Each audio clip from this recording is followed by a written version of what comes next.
وعلى آله وصحبه أجمعين ومن تبعهم بإحسان إلى يوم الدين.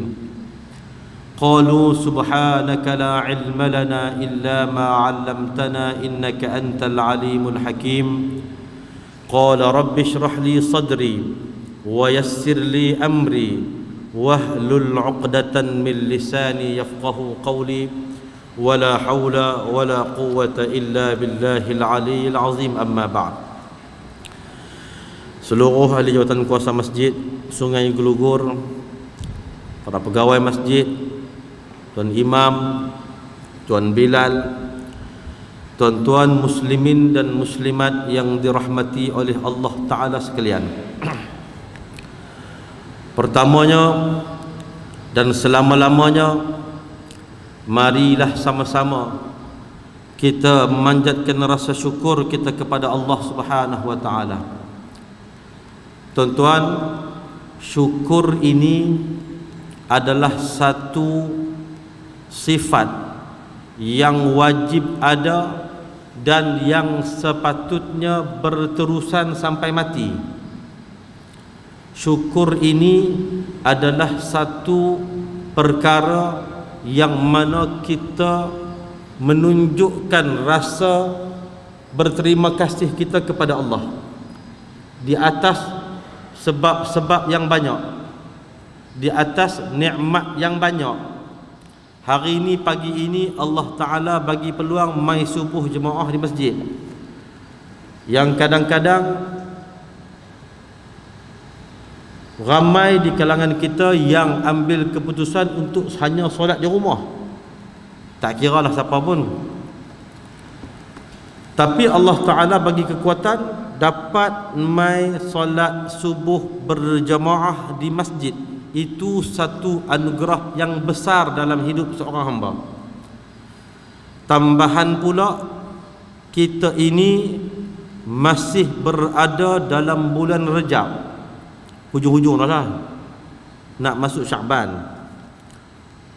2 hari yang lalu, rata-rata di seluruh dunia menyambut Isra' Mi'raj, mengenangkan kembali peristiwa agung yang berlaku ke atas Nabi sallallahu alaihi wasallam.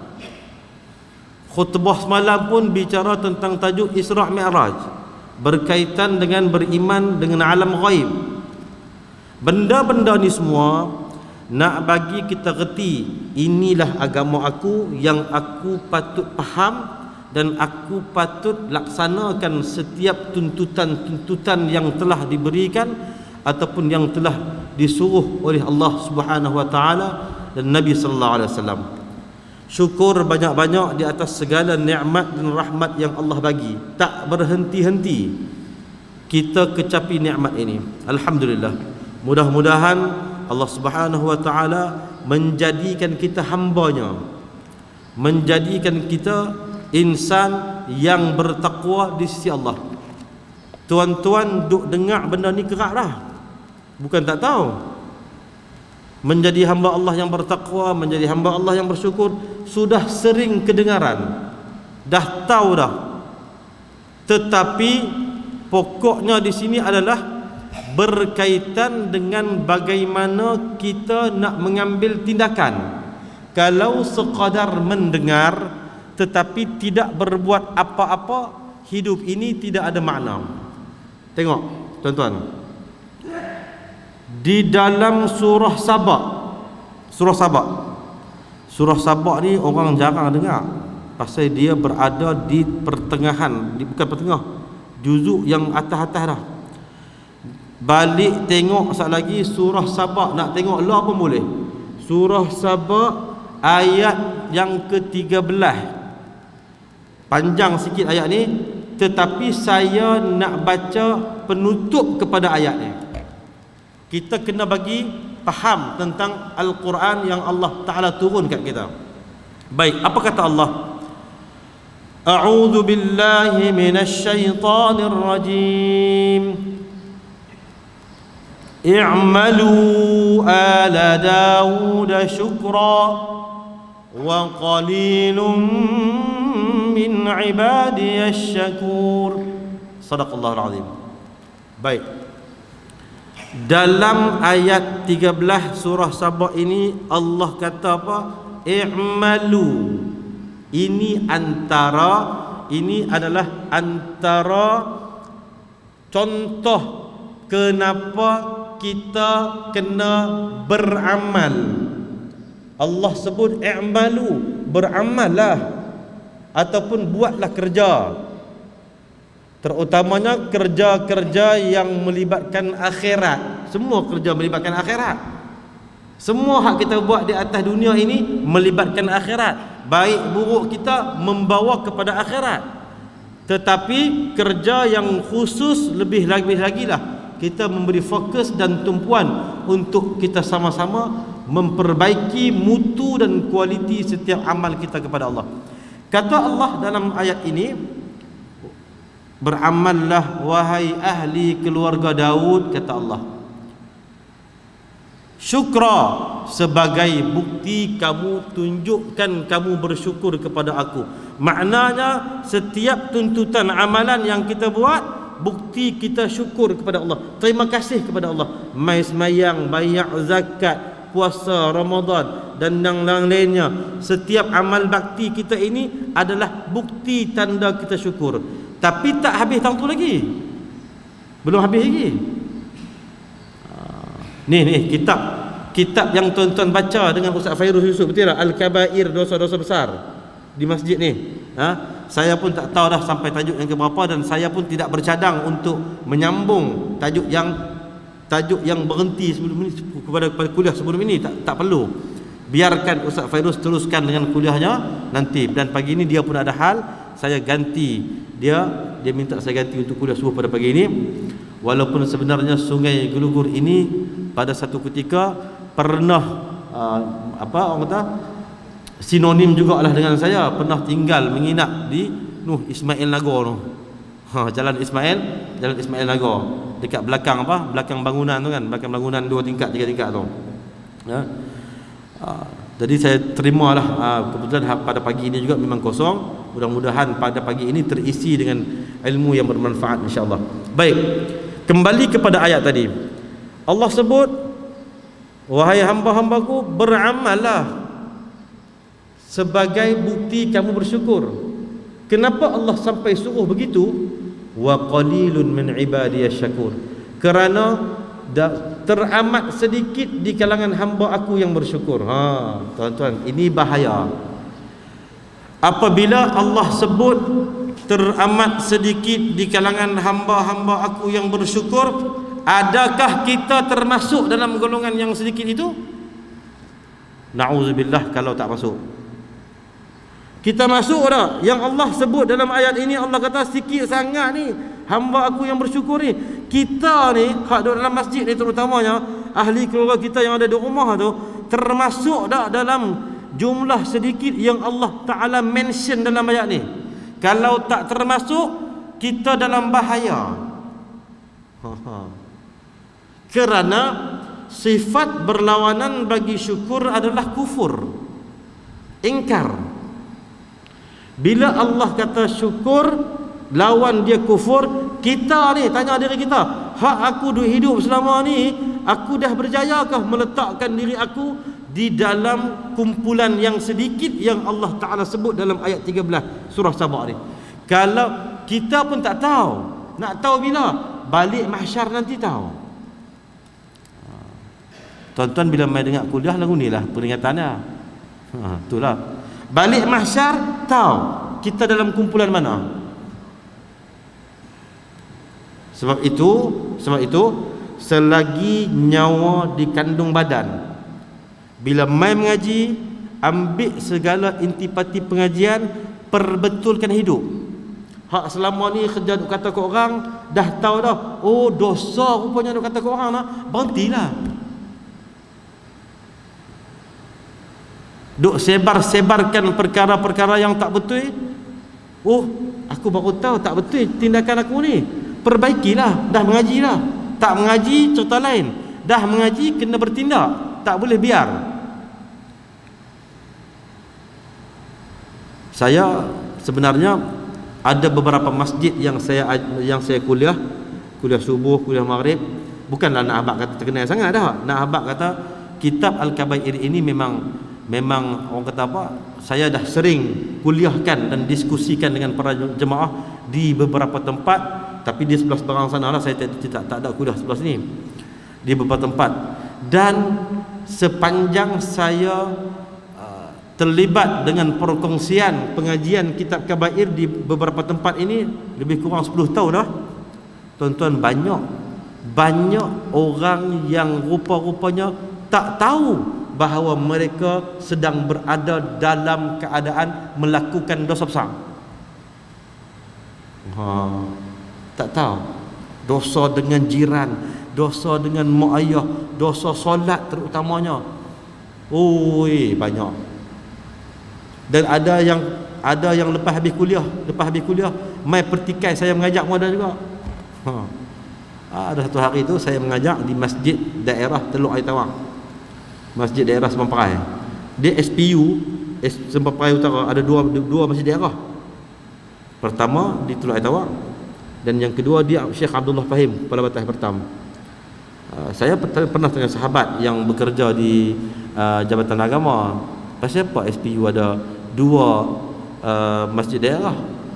Dia jawab, kerana SPU ada dua pejabat agama, pejabat agama daerah lah, satu di Bagan, satu di Kepala Batas.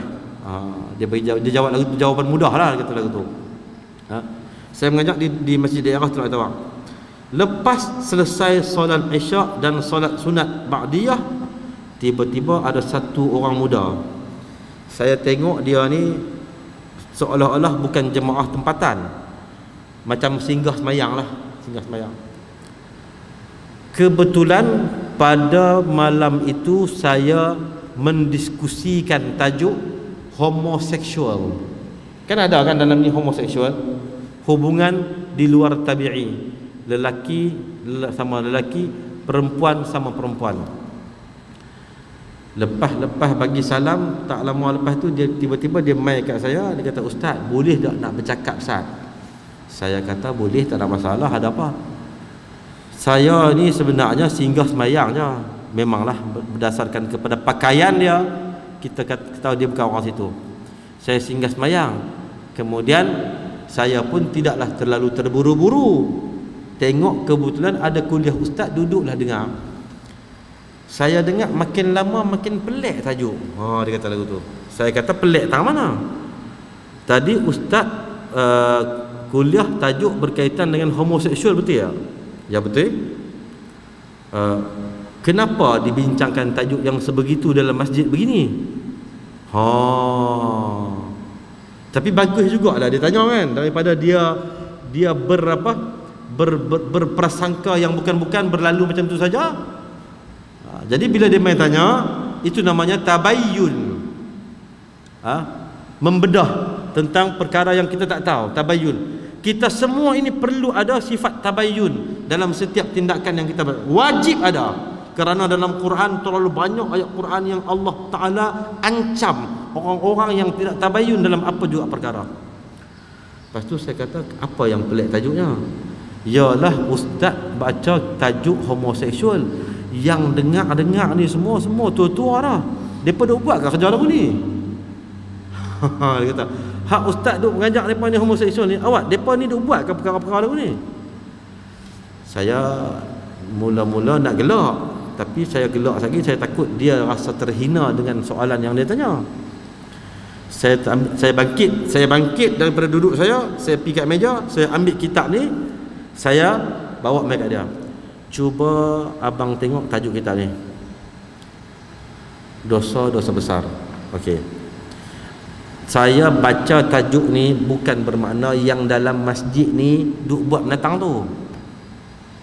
Kalau saya baca tajuk zina, adakah mereka memang dalam situasi sedang berzina? Adakah kalau saya baca tajuk minum arak, mereka memang bergelumang dengan minuman keras? Adakah begitu?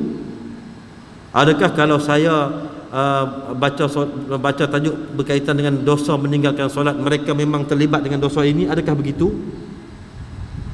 Pertama saya baca berdasarkan firman Allah dalam surah An-Nisa ayat 31. Apa kata Allah? In tajtanibu kaba'ira ma tunhauna anhu nukaffir ankum sayyi'atikum wa nudkhilkum mudkhalan karima. Kalaulah hampa ini menjauhkan dosa-dosa besar yang aku suruh hampa jauhkan, Allah kata kalau hampa jauhkan dosa besar yang aku suruh hampa jauhkan, nescaya aku bagi hampa dua benda. Nombor satu, nukaffir ankum sayyi'atikum, aku hapuskan semua dosa kecil hampa. Dosa kita kan banyak. Ada orang yang terlibat dengan dosa besar, ada orang yang terlibat dengan dosa kecil yang banyak, macam-macam lah, hari-hari buat dosa. Tapi kalau seseorang itu dia memang ada capability, kemampuan untuk buat dosa besar, ada peluang, ada ruang, ada segala benda, memang dia ada keinginan untuk buat, tapi dengan takutkan kepada Allah, dia tinggalkan, dia jauhkan. Maknanya dia menyahut seruan ayat 31 surah An-Nisa ni, dia jauhkan dosa besar yang Allah Ta'ala larang dia buat. Allah kata apa? Nukaffir ankum sayyi'atikum, aku hapuskan dosa-dosa kecil yang ada pada kamu. Nombor dua, wa nudkhilkum mudkhalan karima, dan aku akan masukkan kamu di tempat kami yang mulia, iaitu syurga Allah. Baik, saya bedah sikit lagi ayat ni. Allah kata kalau hampa jauhkan dosa besar, maknanya dijauhkan dosa besar. Ada tak dosa besar? Tak ada. Bila tak ada dosa besar, hindarkan daripada dosa besar, Allah hapus dosa kecil. Ada tak dosa kecil? Tak ada lah, Allah dah hapuskan lah. Sebab kita mengambil tindakan untuk menghindarkan diri daripada dosa besar, Allah hapus dosa kecil. Maknanya pada satu ketika dosa besar pun tak ada, dosa kecil pun tak ada. Bersih dah lagi? Bersih dah lah. Jiwa tu dah bersih. Bila dah bersih, layak tak mendapat syurga Allah? InsyaAllah layak. Yang Allah Ta'ala sebut tempat yang mulia itu. Itu konsep dah. Saya kata, abang lagu ni lah, kalau abang tak kenal dosa, abang tak kenal ni, tak kenal, abang langgar, macam mana? Betul juga dah Ustaz. Saya tak terfikir sampai tu Ustaz. Saya tak terfikir betul-betul, minta maaf macam-macam Ustaz. Saya jadi pelik mula-mula tu, Ustaz duk ceramah tajuk homoseksual dekat orang tua ni. Saya duk fikir depa ni duk buat kat belakang tu. Saya tetap sebarang bentuk pengetahuan tentang agama kita kena tahu. Bukan semestinya kita buat. Kena tahu. Kenapa? Bila kita kenal, kita kena jauhkan. Kenal, kena jauhkan. Jauh sungguh-sungguh. Supaya Allah Subhanahu Wa Taala menganugerahkan kita syurganya, insya-Allah. Itu antara pengalaman lah, mengajar tajuk dosa. Tapi sebenarnya saya sangat setuju apabila pihak masjid mengaturkan kitab ini untuk dibaca sama-sama. Kena kenal supaya kita boleh jauhkan diri kita. Tuan-tuan yang dirahmati oleh Allah Subhanahu Wa Taala, semalam mimbar Pulau Pinang membicarakan tajuk Isra Mi'raj. Saya pun bukanlah bertajang untuk mengulas banyak tentang Isra Mi'raj ini, panjang. Masa kita pun bukan panjang mana, panjang. Tetapi apa yang saya nak sebut, tuan-tuan, saya percaya tuan-tuan dah lama dengan Ustaz Fairuz Yusof mengaji kitab Kabair ini, dan tajuk tentang solat itu mungkin dah terlepas.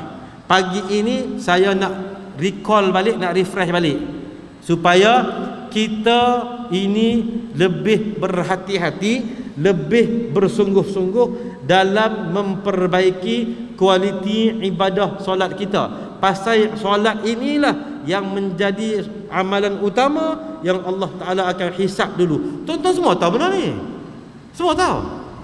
Tetapi pagi ini kita diperingatkan kembali supaya selepas daripada ini, azam dan iltizam kita tentang solat berubah. Tuan-tuan, Ibnu Abbas, Abdullah Ibn Abbas, sepupu Nabi. Abbas adalah pak menakan Nabi. Abbas adalah pak menakan Nabi. Ibnu Abbas adalah sepupu Nabi, tapi dia lebih muda banyak daripada Nabi. Waktu Nabi dah menjadi Rasul, Ibnu Abbas masih budak-budak, tapi sentiasa bermain-main di rumah Nabi. Hebat Ibnu Abbas ini, sampaikan dia mempunyai kepakaran dalam mentafsir ayat Quran. Kepakaran mentafsir ayat Quran. Dalam bab solat, dalam kitab Kabair, dosa-dosa besar ini, dalam bab solat, dia kata apa? Yang dikatakan dosa meninggalkan solat itu bukanlah tak solat, tetapi mereka yang sering melalaikan solat. Lalai yang macam mana? Antara perkara yang digariskan oleh Ibnu Abbas adalah sentiasa mentakhir-takhirkan solat dengan sengaja. Itu pandangan dan tafsiran Ibnu Abbas. Ni bab solat ni. Kita ni sebenarnya bab solat tak selesai lagi tuan-tuan. Semayang perlu tahu dah, tak selesai pun. Tuan-tuan saya tanya, tu imam, Ustaz Afif tu imam, tengah semayang. Tuan-tuan duduk betul-betul belakang tu imam. Tiba-tiba tu imam kentut. Tetapi saat dia kentut, dia sedang berada dalam keadaan dia sujud. Apabila solat seseorang itu terbatal di atas apapun sebab batalnya itu, sebarang rukun yang selepas daripadanya itu sudah tidak sah lagi, kan? Sudah tak sah lagi. Yang nak menjadikan perbuatan jemaah itu masih lagi dalam jemaah adalah orang yang di belakang itu take over, ambil alih, mengemudikan solat. Tapi kalau dalam keadaan berdiri, retilah dia, tu imam belah, dia tahulah nak pergi depan.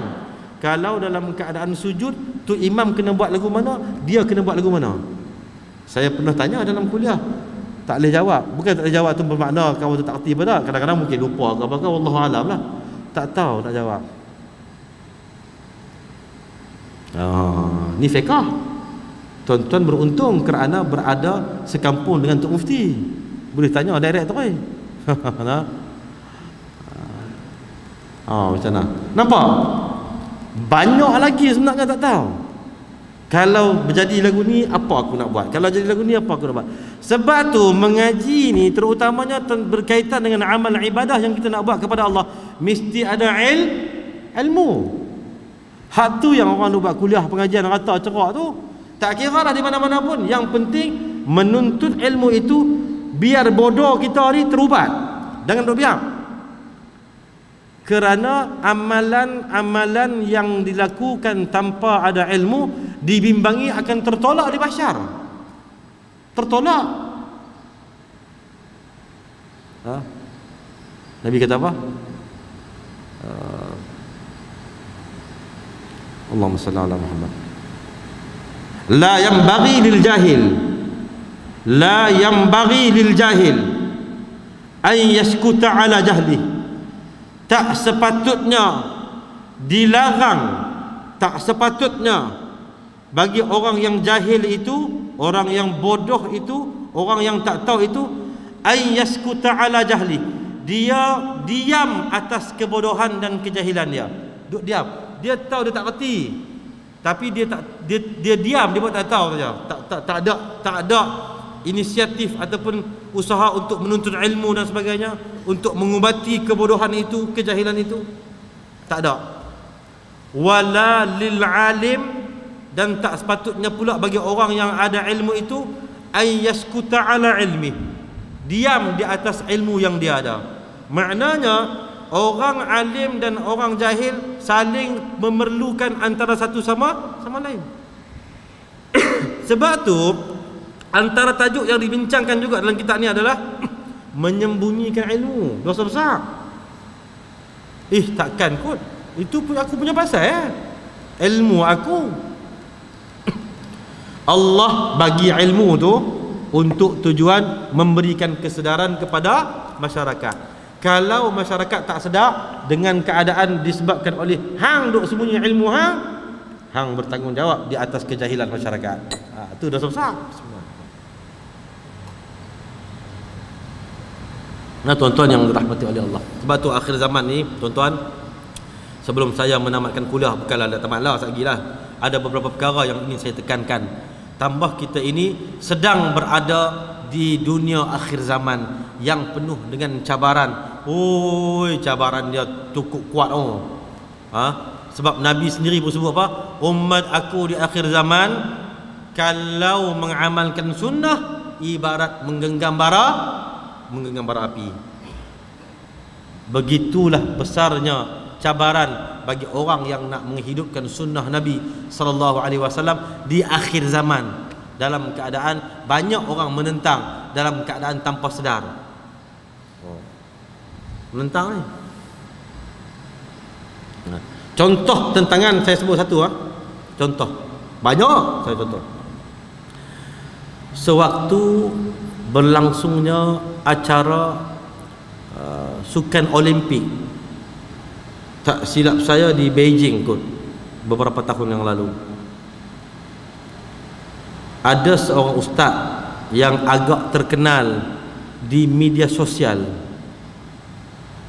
menegur, memberi pandangan.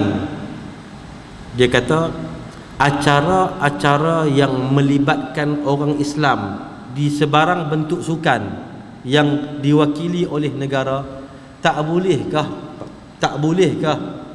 tak masuk, terutamanya yang melibatkan wanita di acara renang, acara gimnastik dan sebagainya, tak bolehkah, tak payah hantarlah muslimat kita ni, kerana ada di kalangan mereka yang muslimah, yang muslim, yang Islam.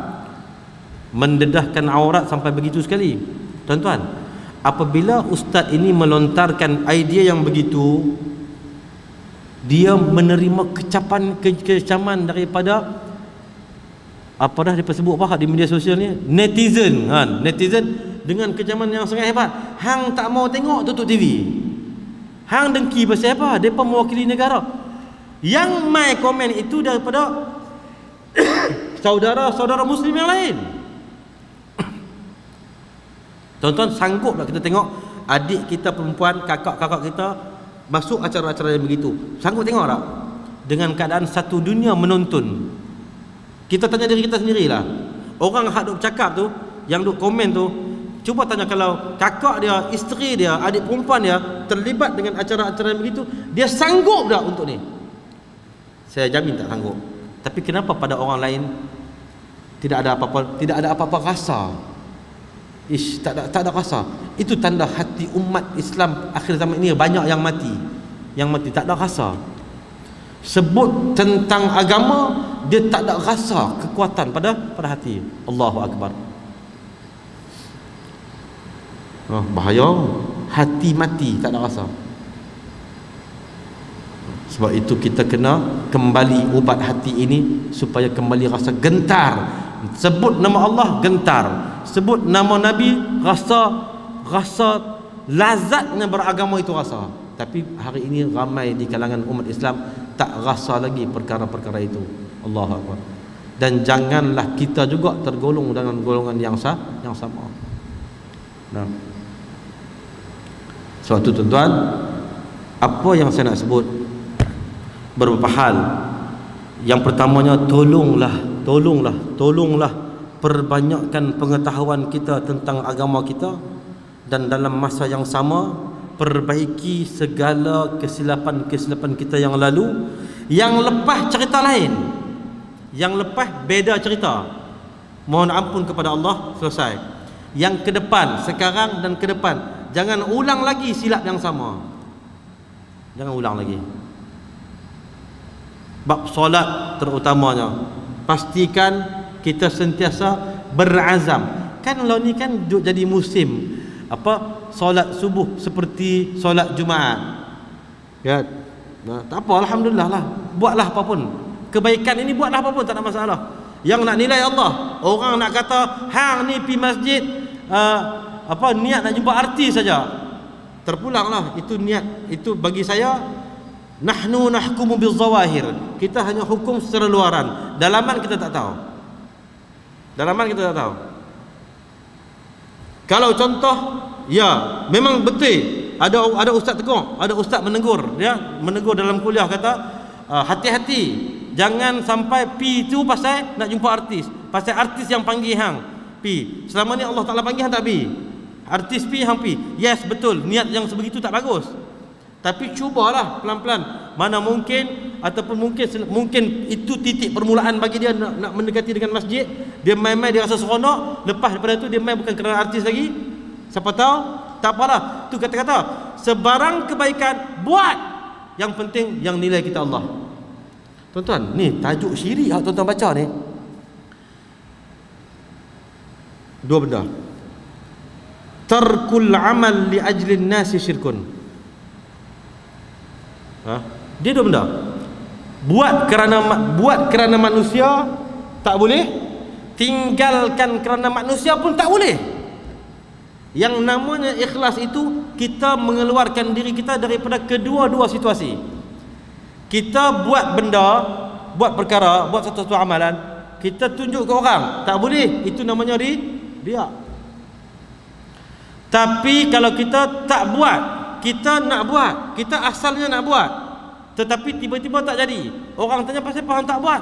Aku tak mau buat lah. Sagi orang tu kata, orang ni kata. Pernah berlaku tak dalam diri kita, kita nak buat sesuatu kebaikan, tiba-tiba kebaikan itu tak jadi kita buat. Terbatalnya kebaikan itu berpunca daripada rasa kita kepada manusia. Tak jadi tak?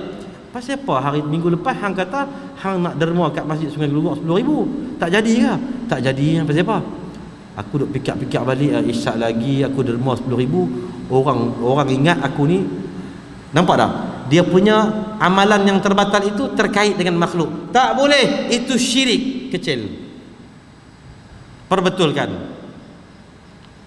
Kalau kita meninggalkan amalan, sesuatu amalan pun ditinggalkan amalan itu bukan kerana sesiapa, tapi atas dasar lemahnya diri kita. Tak terkait langsung dengan sebarang betul. Maknanya kita tinggalkan amalan itu kerana makhluk, ada unsur-unsur makhluk dalam amalan kita. Itu namanya syirik, walaupun ianya syirik kecil. Tetapi yang namanya ikhlas itu adalah kita keluarkan diri kita daripada kedua situasi tersebut. Tuan-tuan yang dirahmati oleh Allah, bukan mudah, tapi kena usaha. Kena usaha. Sebab itulah antara medium yang boleh menjadikan kita sentiasa berada dalam keadaan kebaikan adalah mai masjid. Ni masjid, mai majlis ilmu, mai jemaah di masjid 5 waktu lengkap. Mudah-mudahan insya-Allah Allah Ta'ala campakkan rahmat dan kasih sayang dia dalam kehidupan kita, berpanjangan dan berterusan mudah-mudahan. Nah, tuan-tuan yang dirahmati oleh Allah, akhir zaman ini terutamanya jangan tinggal solat satu. Bukan hanya tinggal, jangan sampai masuk dalam golongan yang Ibnu Abbas sebut mentakhir-takhirkan solat. Usaha solat di awal waktu, berjemaah di masjid satu. Nombor 2, jangan tinggal Al-Quran. Baca sehari, bacalah paling tidak sekurang beberapa ayat pun tak apa. Itu paling pemalas dah tu. Tuan-tuan, persoalkan diri kita, kenapa kita ni yang nama manusia ini kerja-kerja yang melibatkan dunia, kerja-kerja kita di office, kerja-kerja kita dengan rakan-rakan kita, ataupun apa bentuk kerjasama yang kita buat dengan orang, kita akan fikirkan kaedah dan jalan yang terbaik supaya mendapatkan hasil yang baik. Tapi pasal apa kerja-kerja yang melibatkan Allah kita buat sambil lewat, sedangkan itu adalah jaminan yang terbaik di sana. Ni mesyuarat pukul 10, 9 suku dah siap semua dah, dengan kuih segala bentuk mak nenek semua, dengan mi goreng, dengan ayam teh tarik. Teh pun ada 2, ayam panas ada 2 jenis, kopi or dengan teh tarik. Lepas tu ada pula ayam sejuk pula, orang sangkuit ke apa ke. Lepas tu makanan pula siap betul ya, dengan panjang ada. Ni kalau mesyuarat penting lah. Kalau dekat mesyuarat AJK pekak tak ada lah. Ustaz dah sebut tak ada lah. Ni mesyuarat kata hak penting-penting lah juga, yang besar-besar. Sekurang-kurangnya ada lah, kurang-kurang ada 1 tray mi dengan telur rebus, telur mata apa. Elok. Mai time semayang lohok pukul 4, 35. Allahu Akbar. Duk jadi tak? Jadilah. Kalau ada keuzuran yang memang agama benarkan, itu cerita lain, topik lain. Ini tak ada apa-apa, duk menyembang. Tengok jam tu 3.30. Okey, awal lagi sejam dia 3.30 tak apa. Sembang 4 suku. 4 suku asak 4.50. Hai, sengkang banyak orang ni. Dia duk cari tu. Allah Akbar. Lepas tu bila balik mahsyar besok barulah duk mengadu, ya Allah, baliklah aku ke dunia ya Allah, baliklah aku ke dunia ya Allah. Aku nak buat amal ya Allah. Wa akum minas salihin, aku nak jadi orang soleh ya Allah. Duk jadi. Ni golongan-golongan ni. Ni dengarlah ni. Saya dah habaq dah, dan ustaz-ustaz yang lain pun dah habaq. Para pendakwah-pendakwah ya. Bila dah tahu, ambillah peluang. Duk hidup lagi. Jangan buat lagu tu. Perbaiki. Tuan-tuan yang dirahmati oleh Allah, jangan kita jadikan diri kita golongan yang lalai kepada setiap perintah Allah. Cuba, yes, kita ini Allah Ta'ala cipta dengan penuh kelemahan dan kesilapan. Betul, al-insan la yakhlu minal khata' wal nisyan. Manusia tak boleh lari daripada sentiasa buat silap dan lupa. Jangan jadikan hadis ini sebagai alasan untuk kita sentiasa lemah dalam beribadah dan sebagainya. Jangan. Pasal apa hang ni kerja dulu lambat. Hang pun tak tahu kan Nabi sendiri sebut manusia ni lemah. Dia guna alasan begitu. Nah, jangan tak boleh. Kerana agama telah mencipta ubat untuk kelemahan ini. Apa dia? At-taibun. At-taibuna minaz zambi kaman la zambalah, Nabi kata. Orang yang bertaubat daripada dosa dia seolah-olah dia tidak mempunyai dosa lagi. Bertaubatlah kembali, istighfar. Taubat ni tak semestinya tuan-tuan bangkit 3 pagi, 4 pagi, solat sunat taubat. Itu salah satu cara.